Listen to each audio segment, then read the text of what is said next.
Macrocrania.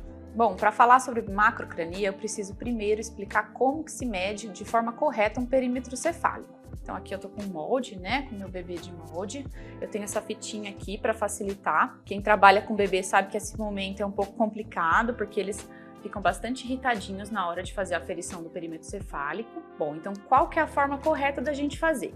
A gente precisa colocar a fita no meio da testinha do bebê e na região de maior proeminência occipital, tá? Então o ideal, eu sempre faço dessa forma, fixo aqui a mão na região de maior proeminência e aqui eu consigo aferir o perímetro cefálico. Então essa é a forma correta de se aferir o perímetro cefálico. Todo bebê, quando nasce, tem o seu perímetro cefálico aferido pela pediatra na sala de parto. E existe alguns valores de normalidade. Como que eles fizeram esses valores de normalidade? Então pegaram uma população grande de crianças, né? Cada país tem sua tabela e eles fizeram essa aferição. Então as crianças que nascem a termo, em geral, nascem com um perímetro cefálico entre 34 a 37, tá? Por média. Qual que seria o crescimento adequado do crânio? Então no primeiro trimestre, nos primeiros 3 meses, o bebê ganha 2 centímetros por mês de perímetro cefálico. Já no segundo trimestre, o bebê ganha 1 centímetro por mês de perímetro cefálico e no terceiro e no quarto trimestre ele vai ganhar meio centímetro por mês. Então, somando aí no primeiro ano, ele tem um crescimento ao redor de 12 centímetros. Então, a gente usa alguns gráficos para a gente acompanhar esse crescimento craniano. O crescimento craniano, ele infere o crescimento cerebral. Então, a gente espera que um cérebro em crescimento vá expandindo o crânio ao ponto dele ir crescendo, ok? Então aqui você pode ver um exemplo de gráfico. A gente tem uma morfologia bem ideal que esse perímetro cefálico deve seguir. O que eu sempre falo para os meus pacientes na consulta, às vezes a criança está um pouco acima ou um pouco abaixo, o importante é que se siga essa morfologia, esse formato. O que a gente não pode ter é uma curva ascendente ou uma curva descendente. No caso da macrocrania, a definição é uma ascensão de curva em 2 desvios padrões. Então, em 2 dessas marcações que vocês estão observando, é uma subida em 2 desses desvios padrões. Tá? Na prática, o que a gente observa é quando o bebê começa a sair um pouco da curva de normalidade. Então, por exemplo, se ele estava lá no percentil 50, no próxima consulta ele está num percentil acima, na outra consulta ele está num outro percentil acima. Então, toda a macrocrania ela deve ser investigada. A forma mais comum de macrocrania é a macrocrania familiar benigna. Geralmente é um bebê que já nasce com o perímetro cefálico um pouco aumentado, é um bebê que não tem nenhum acometimento neurológico, ele tem um desenvolvimento normal, porém ele tem esse perímetro cefálico aumentado. Em geral, isso foi observado em um dos genitores, ou no pai ou na mãe.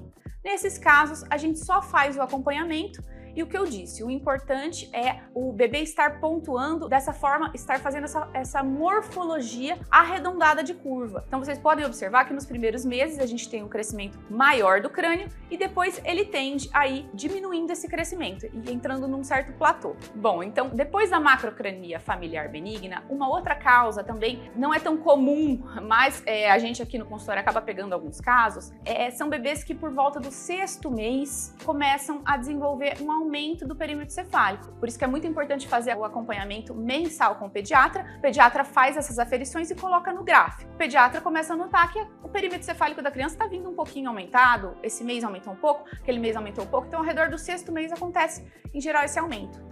E daí eles encaminham para a gente investigar. Aí a gente vai fazer uma investigação, né? Examina a criança, vê se existe algum atraso motor, alguma outra alteração, né? Existem algumas síndromes, né? A gente não vai falar aqui nesse vídeo, são doenças muito raras, mas existem síndromes, condições congênitas, condições genéticas que podem cursar com aumento de perímetro cefálico, tanto por crescimento craniano, tanto por crescimento cerebral anormal.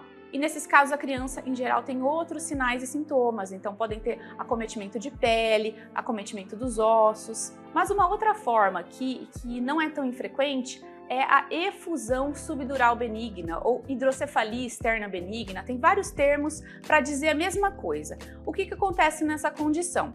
Em geral, o bebê então vinha numa curva de acompanhamento de perímetro cefálico normal e ele começa a apresentar um crescimento de perímetro cefálico. Opa, tem alguma coisa errada, vamos investigar. Então, o bebê chega no consultório, a gente investiga e daí lá no resultado do exame vem efusão subdural benigna, proeminência dos espaços licóricos frontais, proeminência dos espaços licóricos frontotemporais. Então, o que quer dizer isso? Hidrocefalia externa benigna. Sugiro hidrocefalia externa benigna. O que é isso? É uma hidrocefalia? Para entender isso melhor, a gente precisa entender como que o líquor, né, é produzido, como ele circula e por onde ele é reabsorvido. Bom, então o líquor ele é produzido nos plexos coroides, ele circula pelos ventrículos e ele é reabsorvido pelas granulações aracnoides. O que acontece nos bebês é que a gente tem uma imaturidade, em alguns bebês, né, a gente tem uma imaturidade nessa reabsorção de líquor. O que acaba acontecendo é um acúmulo do líquor.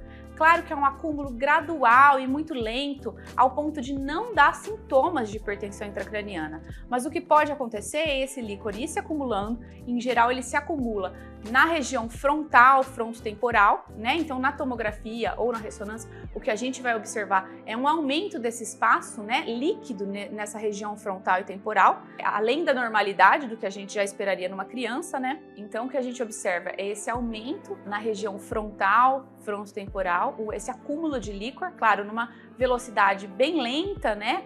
Uma condição que não vai gerar hipertensão intracraniana, porém, em alguns casos, o que a gente nota nas crianças é um discreto atraso motor, tá? Isso pode acontecer, tá bem descrito na literatura, porém, em geral, essa condição ela é benigna. A gente vai acompanhar essa criança fazendo as aferições do perímetro cefálico, em geral, ao redor do 18º mês, né? 1 ano e 6 meses, esse sistema ele fica mais maduro e a criança começa, então, a conseguir reabsorver esse líquor, então o perímetro cefálico tende a se estabilizar.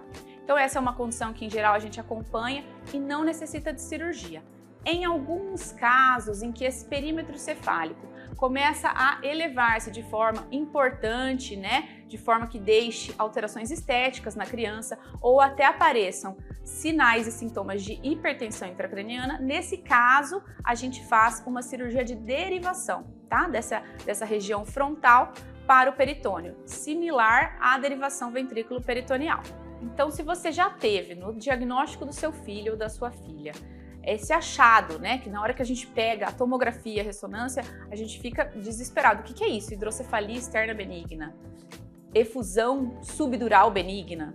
O que é isso? É benigno mesmo? Então, se você já teve um caso semelhante, curta ou compartilhe com alguém que você conhece que precisa dessa informação.